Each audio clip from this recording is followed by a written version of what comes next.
The Vale of Astellar by Leigh Brackett. Foreword.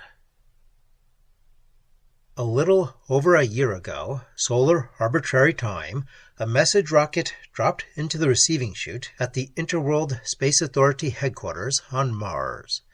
In it was a manuscript telling a story so strange and terrible that it was difficult to believe that any sane human being could have been guilty of such crimes.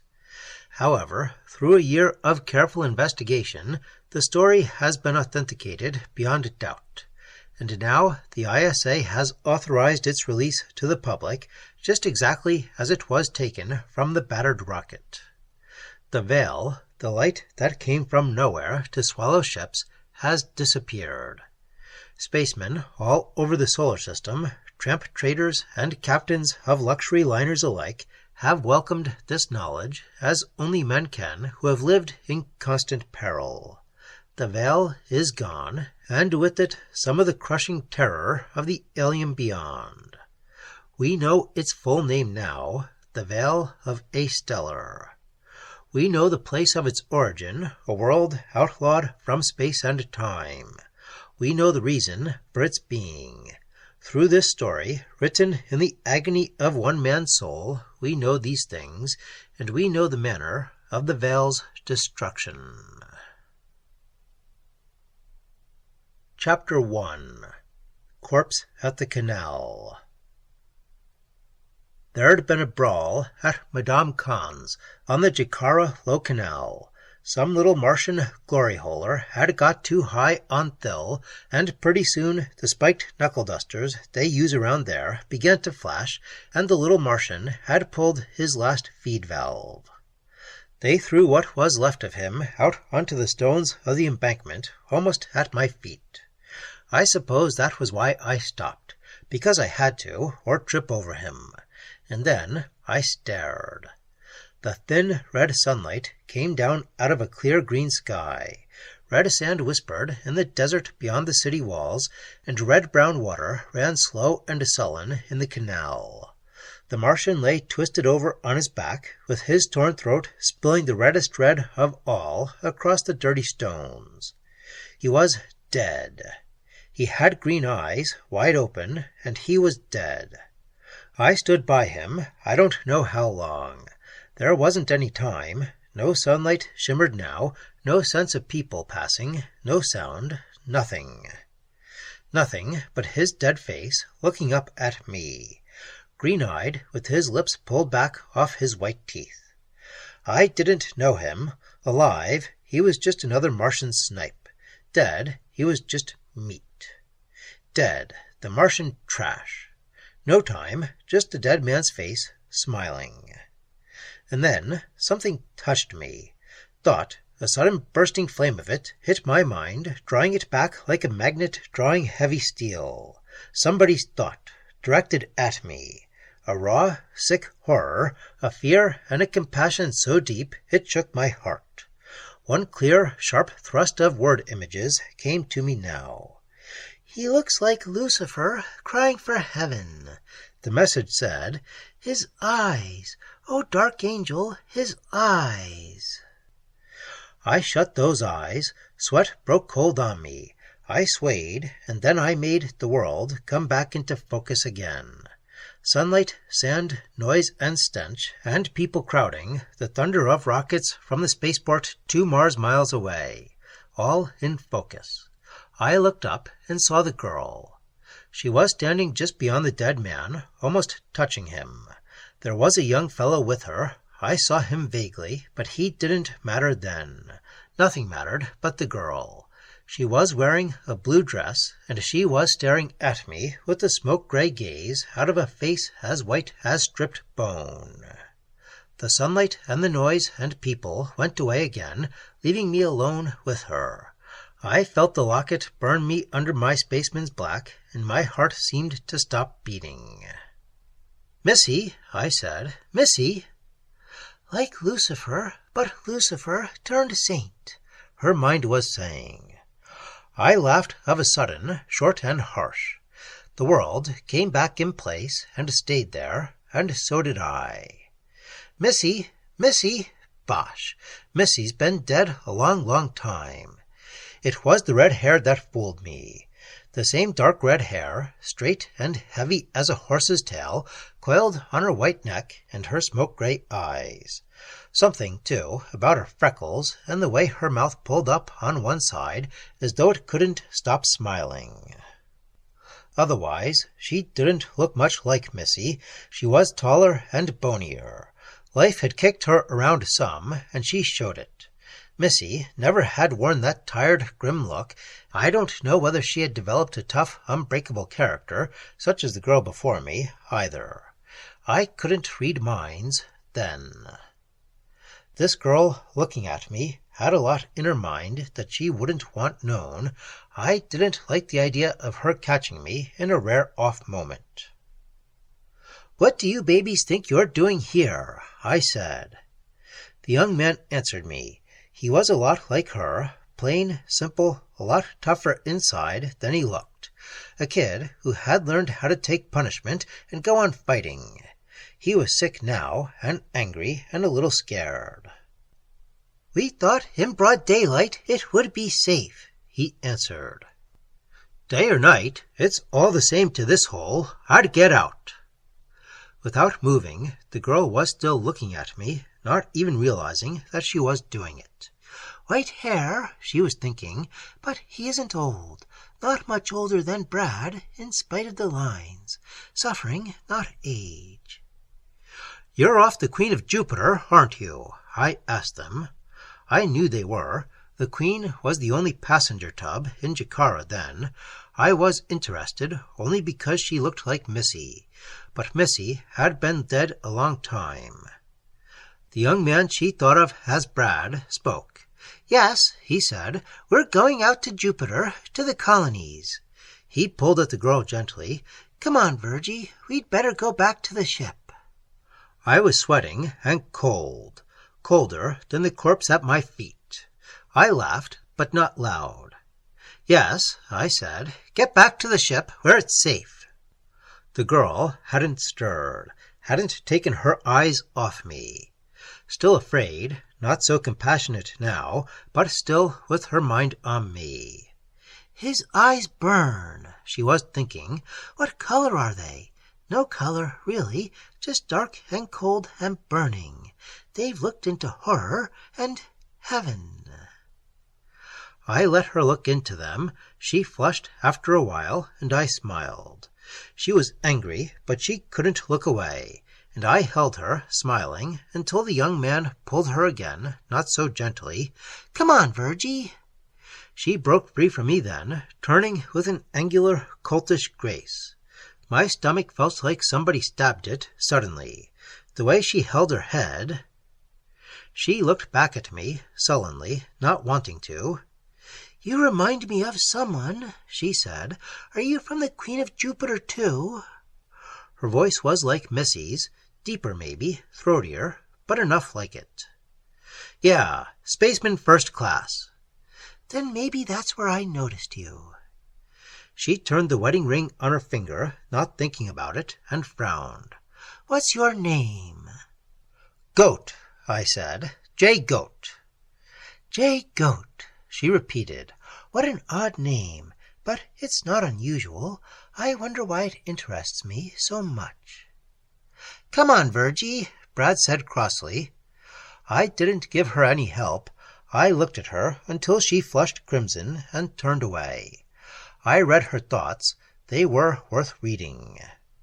She and Brad went off toward the spaceport, walking close together back to the Queen of Jupiter, and I stumbled over the dead Martian at my feet. The pinched grayness had crawled in over his face. His green eyes were glazed and already sunken, and his blood was turning dark on the stones. Just another corpse.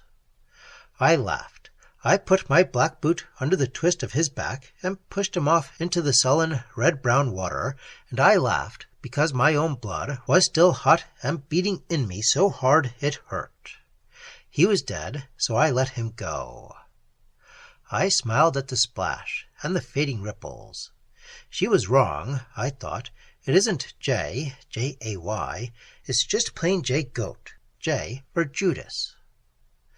There were about 10 Mars hours to kill before the Queen blasted off. I had a good run at the Gatok tables in Madame Khan's. She found me some special desert cactus brandy and a Venusian girl with a hide like polished emerald and golden eyes. She danced for me, and she knew how. It wasn't a bad 10 hours for a Jakara dive. Missy, the dead Martian, and the girl named Virgie went down in my subconscious where they belonged and didn't leave even a ripple. Things like that are like the pain of an old wound when you twist it. They get you for a minute, but they don't last. They aren't important anymore. Things can change. You planet-bound people build your 4 little walls of thought and roof them in with convention, and you think there's nothing else. But space is big, and there are other worlds and other ways. You can learn them, even you. Try it and see.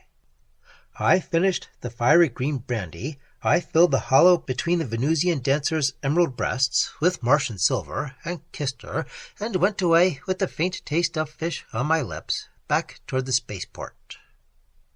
I walked. It was night, with the thin, cold wind rustling the sand, and the low moons spilling silver and wild black shadows across the dunes. I could see my aura glowing, pale gold, against the silver. I felt swell. The only thing I thought about concerning the Queen of Jupiter was that pretty soon my job would be finished and I'd be paid. I stretched with the pleasure you wouldn't know anything about, and it was a wonderful thing to be alive. It was lonely out there on the moon-swept desert, a mile from the spaceport, when Gallery stepped out from behind a ruined tower that might have been a lighthouse once, when the desert was a sea. Gallery was King Snipe of the Glory Hole. He was black Irish and moderately drunk, and his extrasensory perception was quivering in him like a sensitive diaphragm. I knew he could see my aura, very faintly and not with his eyes, but enough. I knew he had seen it the first time he met me when I signed aboard the Queen of Jupiter on Venus. You meet them like that occasionally, Celts especially, and Romanis, both Earth and Martian, and a couple of tribes of Venusians. Extrasensory perception is born into them. Mostly it's crude, but it can get in your way. It was in my way now. Gallery had 4 inches on me, and about 30 pounds, and the whiskey he'd drunk was just enough to make him fast, mean, and dangerous. His fists were large. "You ain't human," he said softly. He was smiling. He might have been making love to me with his smile and his beautiful soft voice. The sweat on his face made it look like polished wood in the moonlight.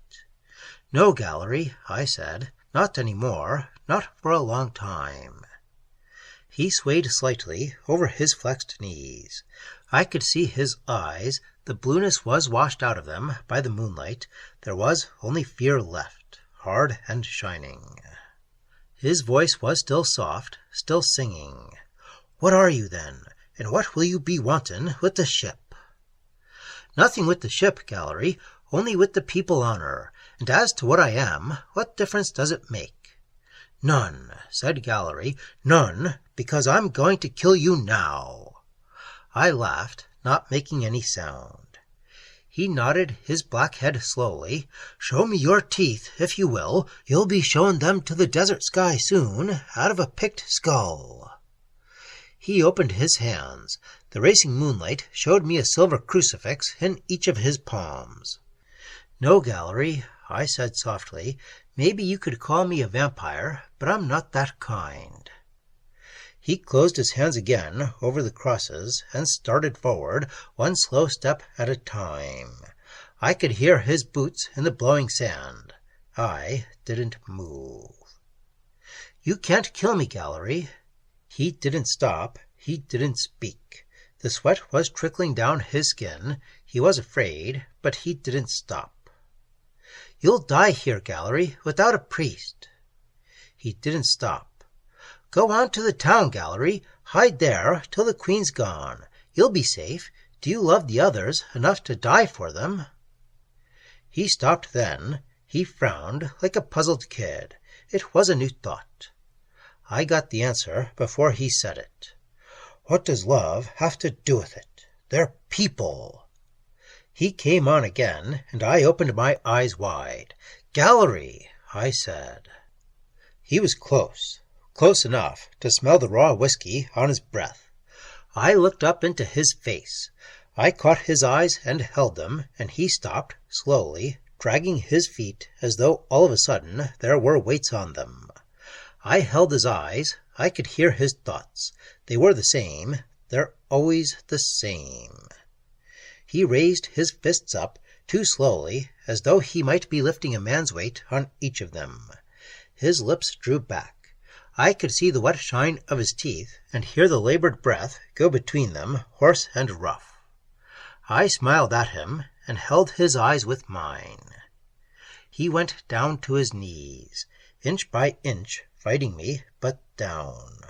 A big man with sweat on his face and blue eyes that couldn't look away.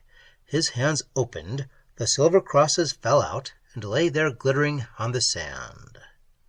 His head went back, the cords roped out in his neck and jerked, and then suddenly he fell over on his side and lay still. "My heart," he whispered, "you've stopped it." That's the only way. What they feel about us is instinct, and even psychosurgery won't touch that. Besides, there's never time. He couldn't breathe now, he couldn't speak, but I heard his thoughts. I picked the crucifixes out of the sand and folded his fingers over them. He managed to turn his head a little and look at me. He tried to speak, but again it was his thought I answered. "Into the vale, Gallery," I whispered. "That's where I'm leading the Queen." I saw his eyes widen and fix. The last thought he had was, well, never mind that. I dragged him back into the ruined tower, where no one would be likely to find him for a long time, and started on again for the spaceport. And then I stopped. He'd dropped the crosses again. They were lying in the path with the moonlight on them, and I picked them up, thinking I'd throw them out into the blowing sand where they wouldn't be seen. I didn't. I stood holding them. They didn't burn my flesh. I laughed. Yeah, I laughed. But I couldn't look at them. I went back in the tower and stretched Gallery on his back with his hands crossed on his chest and closed his eyes. I laid a crucifix on each of his eyelids and went out, this time for good. Sharina said once that you could never understand a human mind completely, no matter how well you knew it. That's where the suffering comes in. You feel fine, everything's beautiful, and then all of a sudden a trapdoor comes open somewhere in your brain and you remember. Not often, and you learn to kick them shut fast, but even so, Flack is the only one of us that still has dark hair, and he never had a soul to begin with. Well, I kicked the door shut on Gallery and his crosses, and half an hour later the Queen of Jupiter blasted off for the Jovian colonies, and a landing she was never going to make. Chapter 2. Voyage into Doom. Nothing happened until we hit the outer fringe of the asteroid belt. I'd kept watch on the minds of my crewmates, and I knew Gallery hadn't mentioned me to anyone else. You don't go around telling people that the guy in the next bunk gives off a yellow glow and isn't human unless you want to wind up in a straitjacket. Especially when such things are something you sense but can't see, like electricity. When we came into the danger zone inside the belt, they set the precautionary watches at the emergency locks on the passenger decks, and I was assigned to one of them. I went up to take my station. Just at the top of the companionway, I felt the first faint reaction of my skin, and my aura began to pulse and brighten. I went on to the number 2 lock and sat down. I hadn't been on the passenger deck before. The Queen of Jupiter was an old tub from the Triangle trade, refitted for deep space hauling. She held together, and that's all. She was carrying a heavy cargo of food, seed, clothing, and farm supplies, and about 500 families trying for a fresh start in the Jovian colonies. I remembered the first time I saw Jupiter, the first time any man from Earth ever saw Jupiter. That was long ago. Now the deck was jammed. Men, women, kids, mattresses, bags, bundles, and what have you. Martians, Venusians, Terrans, all piled in together, making a howling racket and smelling very high in the combined heat of the sun and the press of bodies. My skin was tingling and beginning to crawl. My aura was brighter. I saw the girl named Virgie, with her thick red hair and her colt's way of moving. She and her husband were minding a wiry, green-eyed Martian baby while its mother tried to sleep, and they were both thinking the same thing. Maybe someday, when things are better, we'll have one of our own. I remember thinking that Missy would have looked like that holding our kid if we'd ever had one. My aura pulsed and glowed. I watched the little worlds flash by, still far ahead of the ship, all sizes from pebbles to habitable planetoids, glittering in the raw sunlight and black as space on their shadow sides. People crowded up around the ports, and I got to looking at one old man standing almost beside me. He had space stamped all over him in the way he carried his lean frame and the lines in his leathery face, and the hungry hound look of his eyes watching the belt. An old rocket hustler who had done plenty in his day and remembered it all. And then Virgie came up.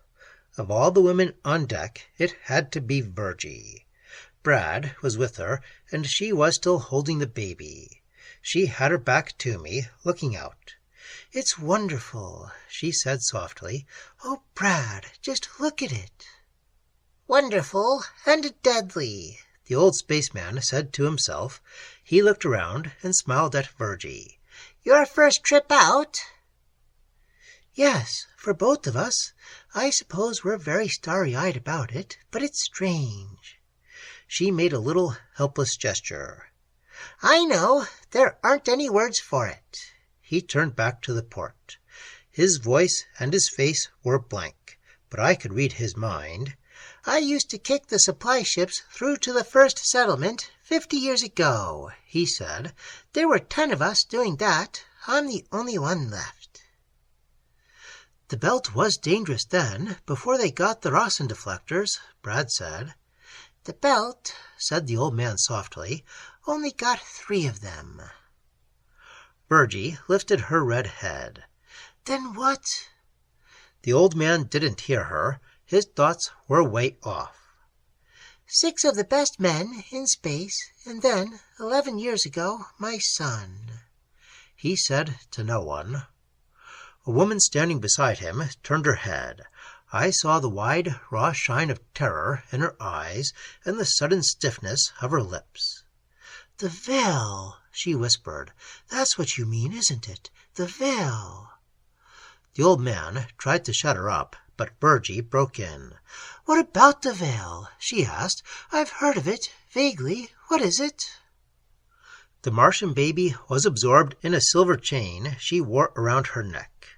I remember thinking it looked familiar. Probably she'd had it on the first time I saw her. My aura glowed, a hot bright gold. The woman's voice answering had an eerie quality of distance in it, like an echo. She was staring out of the port now. "Nobody knows," she said. "It can't be found or traced or tested at all.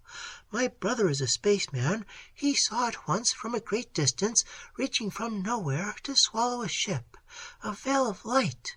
It faded, and the ship was gone. My brother saw it out here, close to the belt." "There's no more reason to expect it here than anywhere," the old spaceman said roughly. "It's taken ships as far in as Earth's orbit. There's no reason to be afraid." My aura burned around me like a cloud of golden light, and my skin was alive with a subtle current. The green-eyed Martian baby yanked the silver chain suddenly and crowed, holding its hands high. The thing on the end of the chain that had been hidden under Virgie's dress spun slowly round and round, and it drew my eyes and held them. I must have made some sound, because Virgie looked around and saw me. I don't know what she thought. I didn't know anything for a long time, except that I was cold, as though some of the dead black space outside had come in through the port somehow and touched me. The shiny thing spun on the end of the silver chain, and the green-eyed baby watched it, and I watched it. After that there was darkness, with me standing in the middle of it, quite still, and cold, cold, cold. Virgie's voice came through the darkness, calm, casual, as though none of it mattered at all. "I've remembered who it was you made me think of, Mr. Goat," she said. "I'm afraid I was rather rude that day on Mars, but the resemblance puzzled me. Look." A white object came into my shell of ice and blackness. It was a strong white hand, reddened across the knuckles with work, holding something in the palm. Something that burned with a clear, terrible light of its own. Her voice went on, so very quietly. "This locket, Mr. Goat, it's ancient, over 300 years old. It belonged to an ancestor of mine, and the family has kept it ever since. It's rather a lovely story. She married a young spaceman. In those days, of course, spaceflight was still new and dangerous, and this young man loved it as much as he did his wife. His name was Stephen Vance. That's his picture. That's why I thought I'd seen you somewhere before, and why I asked your name. I think the resemblance is quite striking, don't you?" "Yes," I said. "Yes, it is." "The girl is his wife, and of course the original owner of the locket. He called her Missy. It's engraved on the back of the locket. Anyway, he had a chance to make the first flight from Mars to Jupiter, and Missy knew how much it meant to him. She knew that something of him would die if he didn't go, and so she let him. He didn't know how soon the baby they'd both wanted so much would arrive, for she didn't tell him that, because she knew he wouldn't go if she did. So Stephen had 2 lockets made, this one and another just like it. He told her they'd make a link between them, he and Missy, that nothing could break. Sometime, somehow, he'd come back to her, no matter what happened. Then he went to Jupiter. He died there. His ship was never found. But Missy went on wearing the locket and praying, and when she died, she gave it to her daughter. It grew into a sort of family tradition. That's why I have it now." Her voice trailed off drowsily with a faint note of surprise. Her hand and the locket went away, and there was a great stillness all around me, a great peace. I brought my arms up across my face. I stiffened, and I tried to say something, words I used to say a long, long time ago. They wouldn't come. They won't when you go into the beyond place. I took my hands away, and I could see again. I didn't touch the locket around my neck. I could feel it against my breast, like the cold of space, searing me. Virgie lay at my feet. She still held the baby in the bend of one arm. Its round, brown face was turned to hers, smiling a little. Brad lay beside them, with one arm flung across them both. The locket lay on the gentle curve of Virgie's breast, face up, still open, rising and falling slowly to the lift of her breathing. They don't suffer. Remember that. They don't suffer. They don't even know. They sleep, and their dreams are happy. Remember, please, not one of them has suffered or been afraid. I stood alone in that silent ship. There were no stars beyond the port now, no little worlds riding the belt.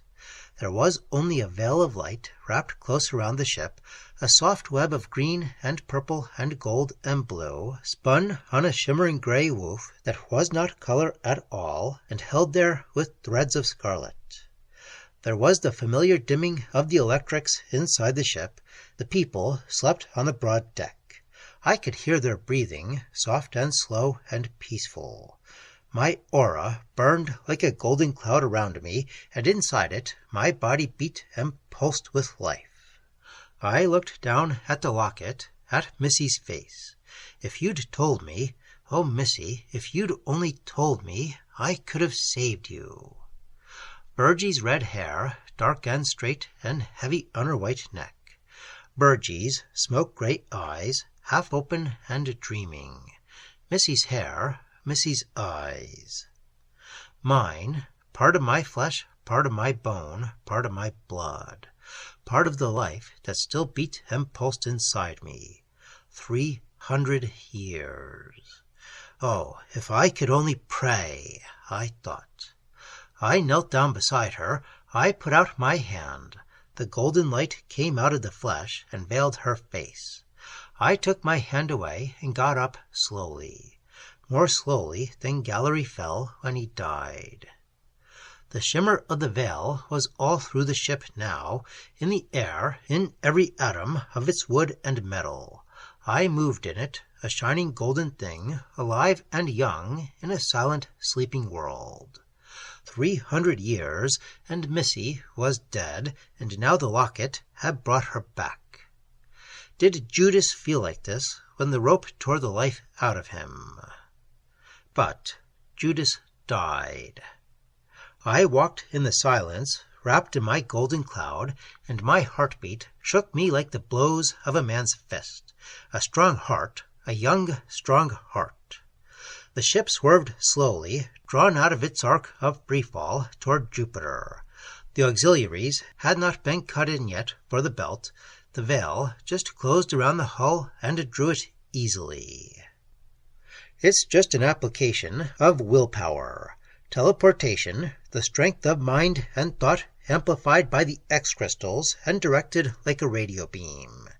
The release of energy between the force of thought and the force of gravity causes the light, the visible thing that spacemen call the veil.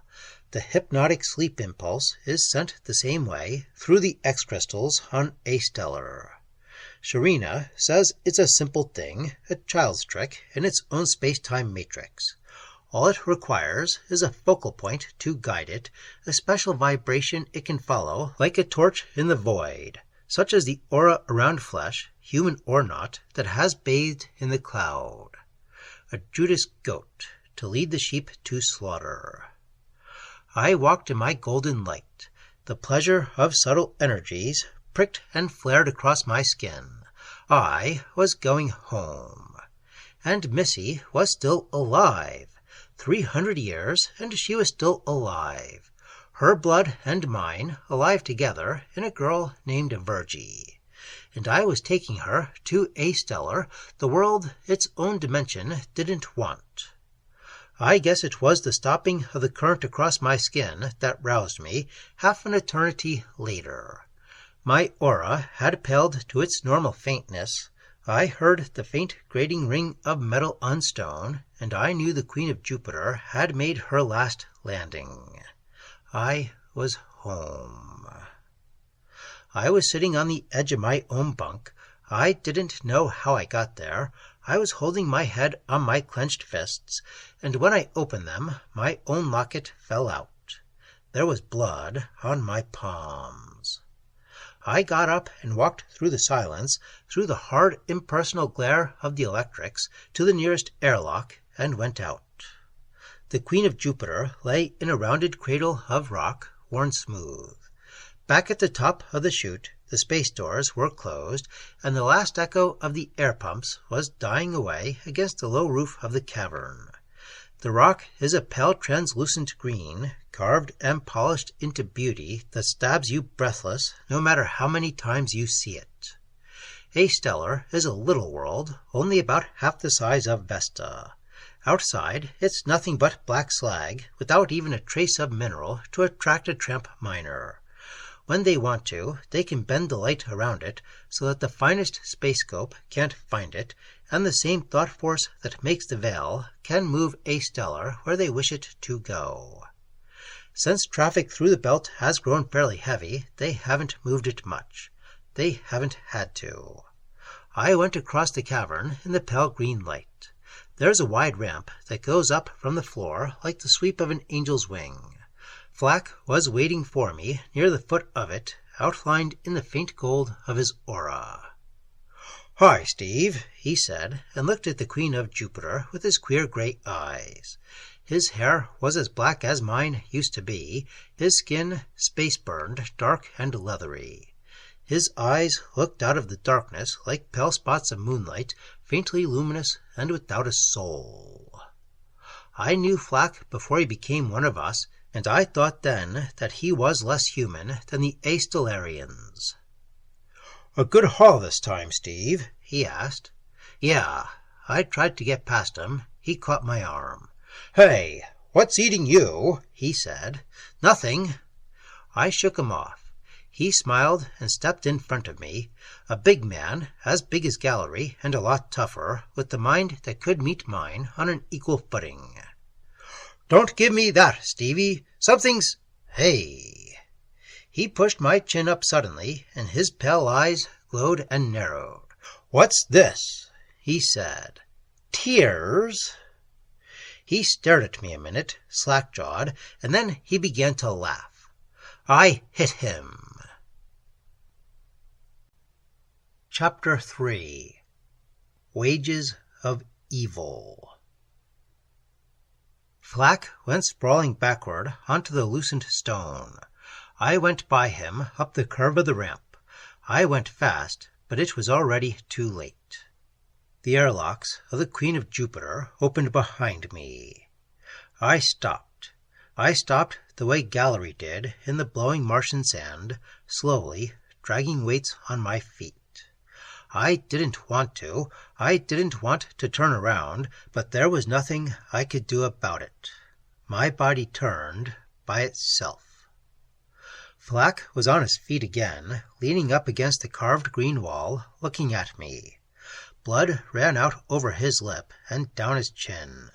He got out a handkerchief and held it over his mouth, and his eyes never left me, pale and still and glowing. The golden aura made a halo round his dark head like the painting of a saint. Beyond him, the locks of the ship were open, and the people were coming out. In their niche on the fourth level of Astellar, the X-crystals were pulsing from pale gray to a black as endless and alien as the coal sack. Behind them was a mind, kindly and gentle, thinking, and the human cargo of the Queen heard its thoughts. They came out of the locks, walking steadily but without haste.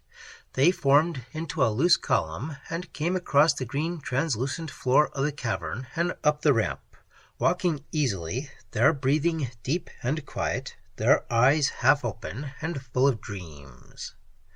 Up the long, sweeping ribbon of pale green stone, past Flack, past me, and into the hall beyond. They didn't see anything but their dreams. They smiled a little. They were happy and not afraid. Virgie still carried the baby, drowsing in her arms, and Brad was still beside her. The locket had turned with their movements, hiding the pictures, showing me only its silver back. I watched them go.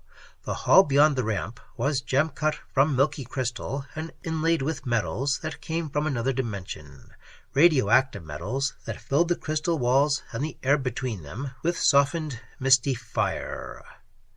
They went slowly into the veil of mist and fire and were gone. Flack spoke softly. "Steve." I turned back toward the sound of his voice. There was a strange blur over everything, but I could see the yellow glow of his aura, the dark strength of him, outlined against the pale green rock. He hadn't moved. He hadn't taken his cold, light eyes away from me. I had left my mind naked, unguarded, and I knew before he spoke that Flack had read it. He spoke through his bruised lips. "You're thinking you won't go into the cloud again because of that girl," he whispered. "You're thinking there must be some way to save her, but there isn't, and you wouldn't save her if you could. And you'll go into the cloud again, Stevie. 12 hours from now, when it's time, you'll walk into the cloud with the rest of us. And do you know why?" His voice grew soft as the touch of a dove, with the sound of laughter under it. "Because you're afraid to die, Stevie, just like the rest of us. Even me, Flack, the guy that never had a soul. I never believed in any god but myself, and I love life. But sometimes I look at a corpse lying in the street of some human sinkhole and curse it with all my heart because it didn't have to be afraid. You'll go into the cloud because the cloud is all that keeps you alive. And you won't care about the red-haired girl, Stevie. You wouldn't care if it was Missy herself giving her life to you because you're afraid. We're not human any longer, Steve. We're gone beyond. We've sinned. Sins there aren't even any names for in this dimension. And no matter what we believe in or deny, we're afraid. Afraid to die, Stevie. All of us. Afraid to die." His words frightened me. I couldn't forget them. I was remembering them even when I saw Sharina. "I've found a new dimension, Stevie," Sharina said lazily. "A little one between the 8th and 9th. It's so little we missed it before. We'll explore it after the cloud." She led me in our favorite room. It was cut from a crystal so black and deep that it was like being in outer space, and if you looked long enough, you could see strange nebulae far off and galaxies that never were except in dreams. "How long before it's time?" I asked her. "An hour, perhaps less. Poor Stevie, it'll be over soon, and you'll forget." Her mind touched mine gently with an intimate sweetness and comfort far beyond the touch of hands. She'd been doing that for hours, soothing the fever and the pain out of my thoughts. I lay without moving, sprawled on a couch so soft it was like a cloud. I could see the glow and shimmer of Sharina against the darkness without turning my head. I don't know how to describe Sharina. Physically, she was close enough to humanity. The differences in structure were more subtle than mere shape. They were right and exotic and beautiful in a way there aren't any words for. She and her race had no need of clothing. Their lazy, sinuous bodies had a fleecy covering that wasn't fur or feathers or tendrils, but something of all three. They had no true color. They changed according to light in an endless spectrum of loveliness that went far beyond the range you humans know. Now, in the dark, Sharina's aura glowed like warm pearl. I could see her face, faintly, the queer peaked triangular bones covered with skin softer than a hummingbird's breast, the dead black bottomless eyes, the crest of delicate antennae tipped with tiny balls of light like diamonds burning under gauze. Her thoughts clung around me gently. "There's no need to worry, Stevie," she was thinking. "The girl will go last. It's all arranged. You will enter the cloud first of all, and there won't be the smallest vibration of her to touch you." "But she'll touch somebody, Sharina," I groaned, "and it makes it all different, somehow, even with the others. Time doesn't seem to mean much. She's like my own kid." Sharina answered aloud, patiently, "But she isn't. Your daughter was born 300 years ago. 300 years, that is, for your body. For you, there isn't any reckoning. Time is different in every dimension. We've spent 1,000 years in some of them, and more than that." Yes, I could remember those alien years. Dimensional walls are no barrier to thought. You lie under the X crystals and watch them pulse from mist gray to depthless black. Your mind is sucked out of you and projected along a tight beam of carefully planned vibration, and presently you're in another space, another time. You can take over any body that pleases you for as long as you want. You can go between planets, between suns, between galaxies, just by thinking about it.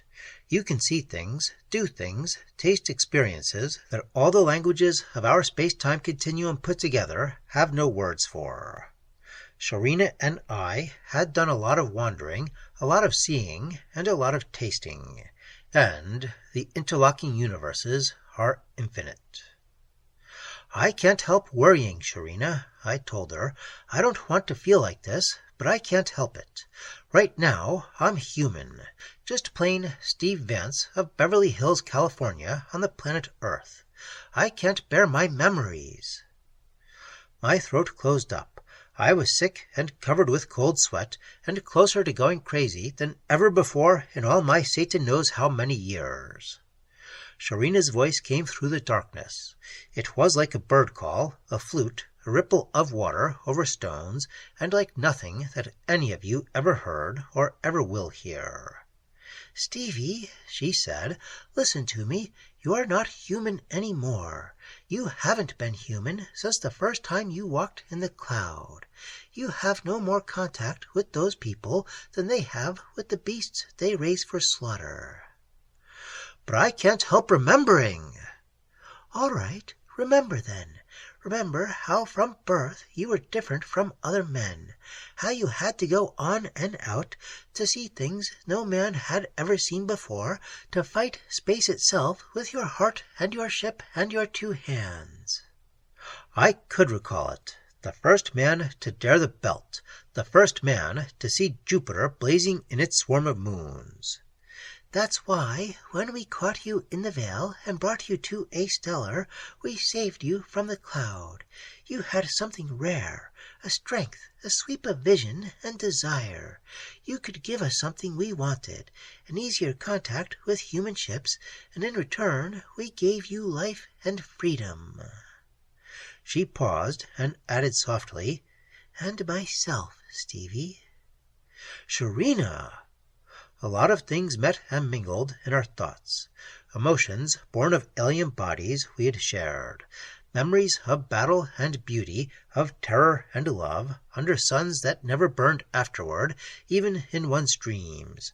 I can't explain it. There aren't any words. "Sharina, help me!" Sharina's mind cradled mine like a mother's arms. "You weren't to blame in the beginning, Stevie. We did it to you under hypnosis so that your brain could assimilate the change gradually without shock. I led you myself into our world like someone leading a child, and when you were finally freed, much time had passed. You had gone beyond humanity, far beyond." I could have stopped. I could have refused to go into the cloud again when I knew what it was. I could have refused to be a Judas goat, leading the sheep to slaughter. "Then why didn't you?" "Because I had what I wanted," I said slowly, "what I'd always wanted and never had a name for. Power and freedom such as no man ever had. I liked having it. When I thought about you, and the things we could do together, and the things I could do alone, I'd have led the whole solar system into the veil and be hanged to it." I drew a harsh, tight breath and wiped the sweat from my palms. "And besides, I didn't feel human any longer. I wouldn't hurt them any more than I'd have mistreated a dog when I was still a man, but I didn't belong to them any more." "Then why is it different now?" "I don't know. It just is. When I think of Virgie going under the crystals, and me walking in the cloud, it's too much." "You've seen their bodies afterward," Sharina said gently. "Not one atom is touched or changed, and they smile. There is no easier or kinder death in creation." "I know," I said, "I know. But Virgie is my own." She'd walk under the X-crystals, smiling, with her red hair dark and shining, and her smoke-gray eyes half open and full of dreams. She'd still have the baby in her arms, and Brad would walk beside her, and the X-crystals would pulse and burn with black strange fire, and she would lie down, still smiling, and that would be all. All, forever, for Virgie and Brad and the green-eyed Martian baby. But the life that had been in their bodies, the force that no man has a name for, that makes the breath and blood and heat of living flesh, the ultimate vibration of the human soul, that life force would rise up from the crystals, up into the chamber of the cloud, and Sharina and Sharina's people, and the 4 other men like me that weren't human any longer, would walk in it so that we could live. It hadn't really hit me before. It doesn't. You think of it at first, but it doesn't mean anything. There is no semantic referent for soul or ego or life force. You don't see anything. You don't have any contact with the dead. You don't even think much of death. All you know is you walk into a radiant cloud, and you feel like a god, and you don't think of the human side of it because you aren't human any longer. No wonder they threw you out of your own dimension, I cried out. Sharina sighed. They called us vampires, parasites, sybaritic monsters who lived only for sensation and pleasure, and they cast us into darkness. Well, perhaps they were right. I don't know. But we never hurt or frightened anyone, and when I think of the things they did to their own people, in blood and fear and hate, I'm terrified. She rose and came and stood over me, glowing like warm pearl against the space-deep crystal. The tiny tips of diamond fire burned on her antennae, and her eyes were like black stars. I put out my hands to her. She took them, and her touch broke down my control. I was crying suddenly, not making any sound. Right or wrong, Stevie, you're one of us now, she said gently. I'm sorry this happened. I would have spared you if you'd let me put your mind to sleep until it was over. But you've got to understand that. You left them, the humans, behind you, and you can never go back. After a long time, I spoke. I know, I understand. I felt her sigh and shiver, and then she drew back, still holding my hands. It's time now, Stevie. I got up, slowly, and then I stopped. Sharina caught her breath suddenly. Steve, my hands, you're hurting me. I let them go. Flack, I said, not talking to anybody. He knew my weakness. At root and base, no matter how much I talk, I'm going into the cloud again, because I'm afraid. That's why I'll always go into the cloud when it's time. Because I've sinned so deeply, I'm afraid to die. What is sin? Sharina whispered. God knows. God only knows. I brought her bird-soft body into my arms and kissed her, brushing my lips across the shining down of her cheek to her little crimson mouth. There was the faint, bitter taste of my tears in the kiss, and then I laughed softly. I pulled the chain and locket from around my neck and dropped them on the floor, and we went out together to the cloud. Chapter 4 Curtain of Darkness. We walked through the halls of Astellar like people in the heart of a many-colored jewel.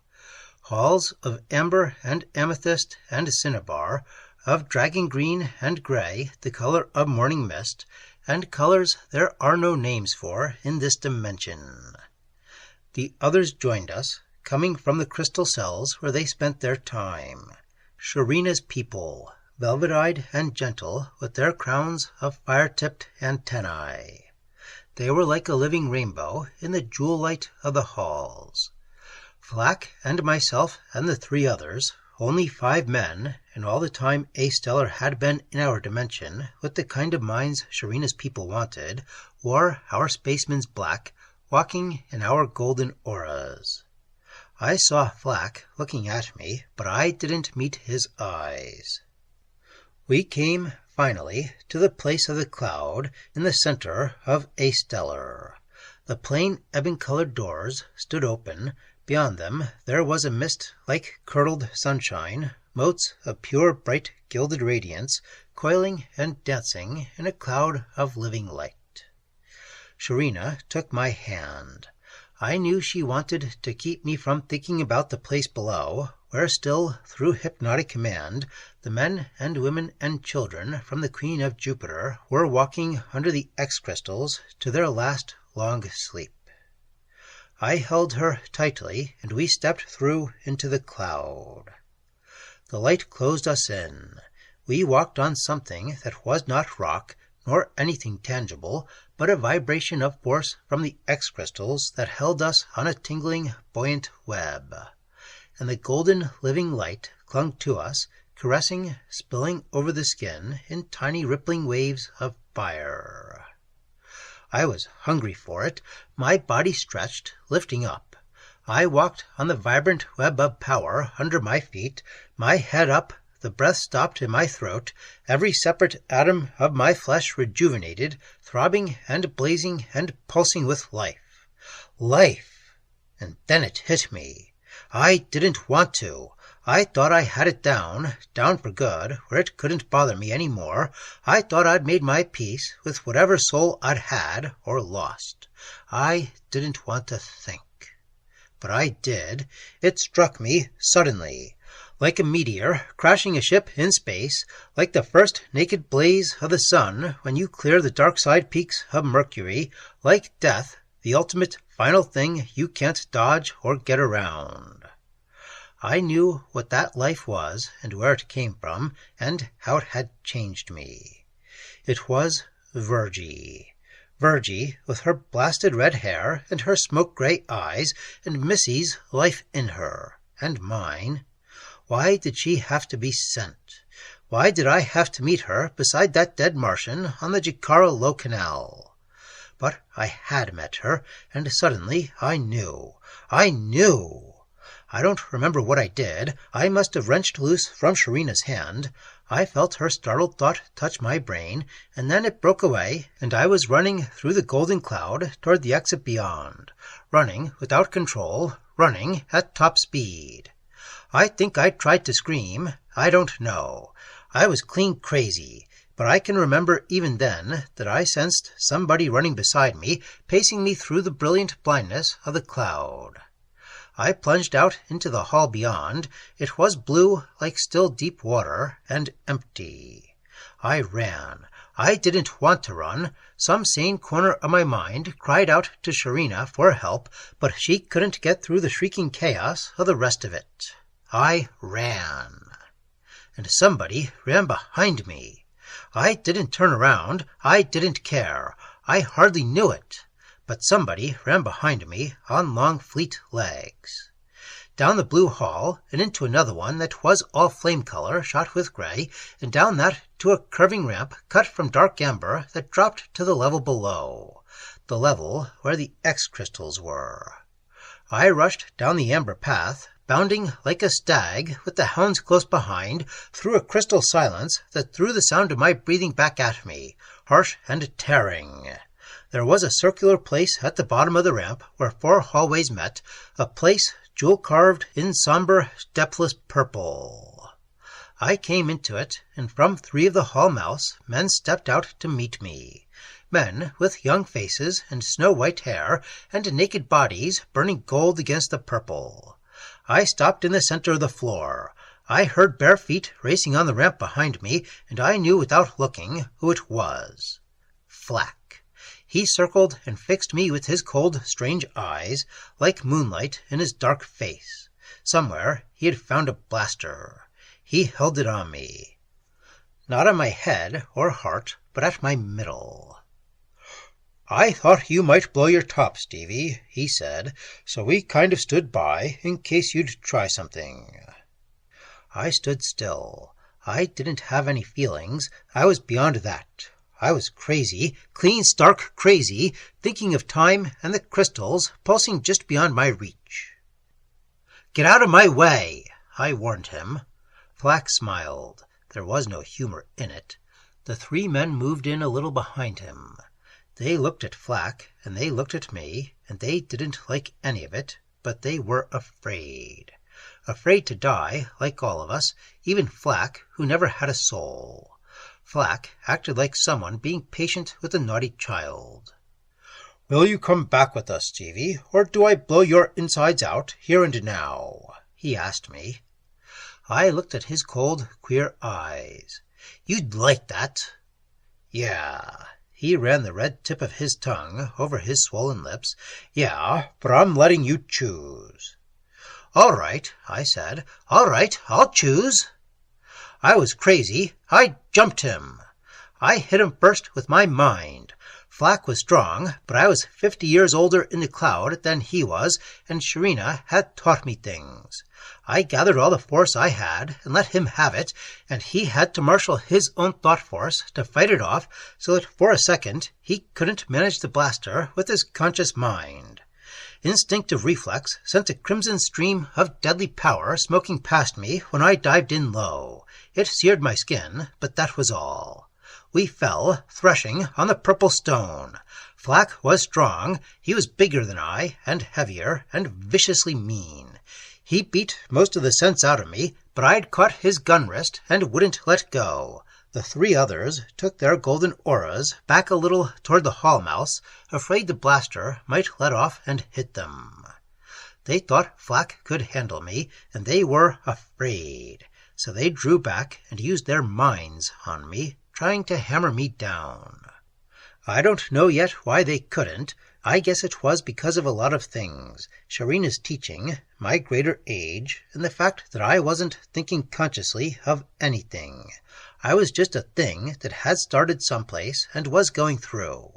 Sometimes I wish they had broken me. Sometimes I wish Flack had burned me down on the purple stone.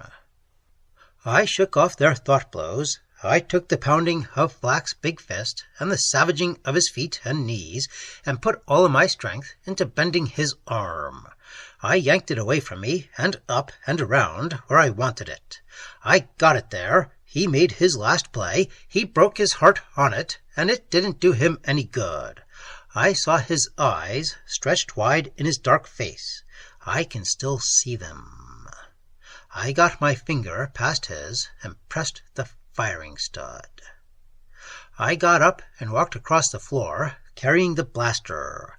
The three others spread out, warily, ringing me, naked men glowing gold against the purple stone, their eyes hard, animal bright with fear.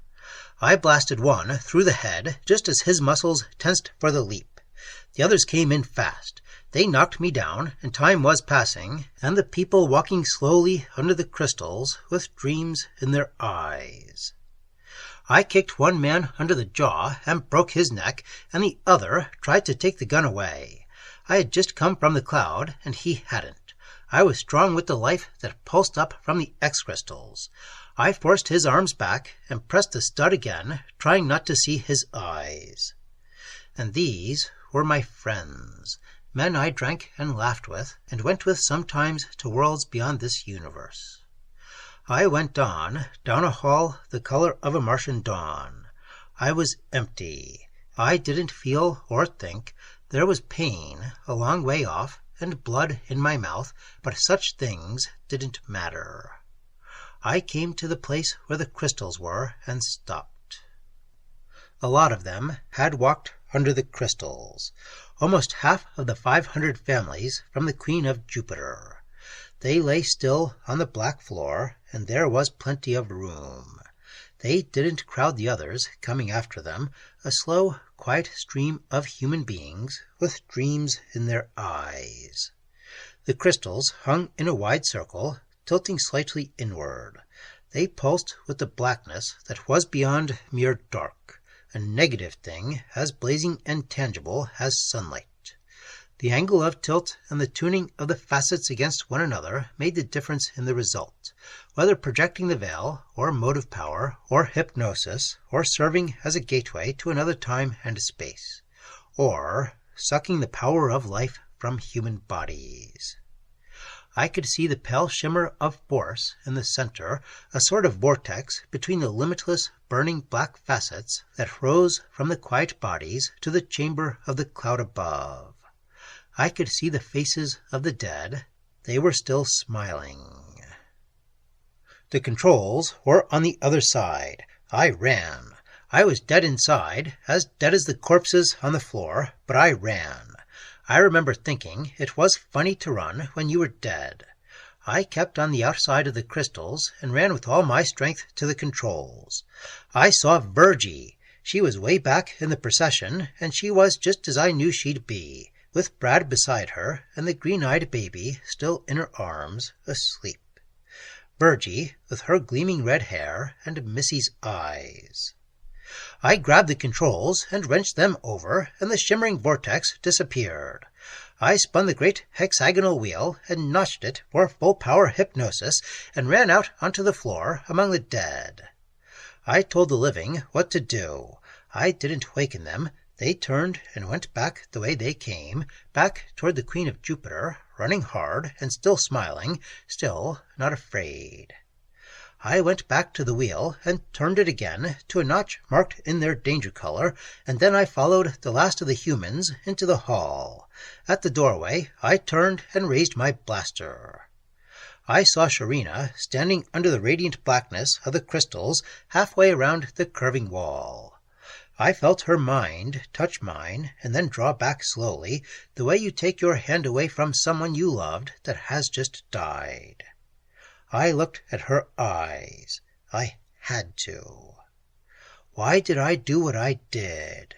What did I care about red hair and smoke-gray eyes and the 300-year diluted blood of a girl named Missy? I wasn't human any longer. What did I care? We were apart, Sharina and I. We had gone away from each other, and we couldn't touch, even to say goodbye. I caught a faint echo of her thought. "Oh, Stevie, there were still so many things to do." Her great luminous black eyes shining with tears, her jewel-tipped antennae dulled and drooping. And yet I knew what she was going to do. I couldn't see the crystals suddenly. I couldn't see anything. I knew there was never going to be anything I wanted to see again. I raised the blaster and fired it full power into one of the hanging crystals, and then I ran. I felt the bolt of Sharina's lethal thought strike my brain and weaken and shatter on something in her own mind at its source. I ran, a dead thing going on leaden feet in a halo of golden light. Behind me, the X-crystals, upset by the blaster in their fullest sympathy of power, began to split and crack and tear the world of Astellar to bits. I don't know much about what happened.